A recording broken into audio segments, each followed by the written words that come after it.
Okay, so in this video, I'm going to explain the relationship between stakeholders and different types of power, and how these ideas impact negotiation and conflict management.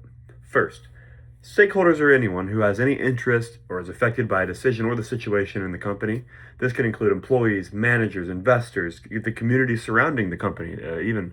Each stakeholder has different priorities and goals, which can sometimes create tension or conflict within the organization. The connection between stakeholders and power comes from the level of influence that each has. So, not every stakeholder has the same amount of power. Like, really, the amount of money they divest into the company or the role within the company is often the big ticket as to who has more power or a bigger voice. There are several main types of power. Legitimate power comes from the position or a role, like a manager, a team leader, a CEO type. Reward power is the ability to give incentives or benefits, such as promotions, opportunities, bonuses, stuff like that. Coercive power is the ability to punish or enforce consequences on others, and expert power comes from knowledge or skill that others depend on. So, usually a vet at the company that's been there for a long time. And referent power is based on relationships, respect, and trust. So, different stakeholders rely on different types of power. For example, a manager might rely on legitimate power, while a highly respected team member might rely more on referent power. The mix of these powers determines how decisions are influenced. These ideas have a big impact on negotiation.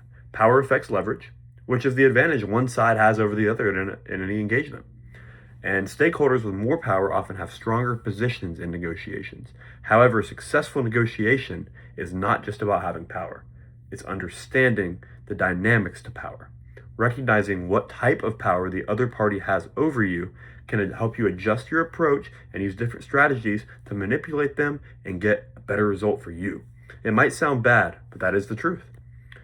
Power also plays a key role in conflict management. People with more power may take a more direct or competitive approach to conflict, while those with less power may avoid it. However, the most effective conflict management style is usually collaboration, where both sides work together to find a solution. You can meet in the middle and find a solution that works good for both sides. Overall, understanding stakeholders and the different types of power helps improve communication, strengthen negotiation strategies, and manage conflict a lot better.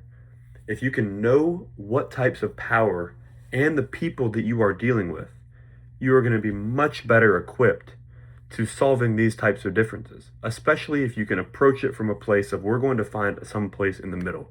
If you want all or they want all and you are not willing to negotiate and meet in the middle and find something that works for both parties, then oftentimes in negotiations you're not going to be successful and you're going to have a lot of conflict on your hands, which none of us want. Thank you.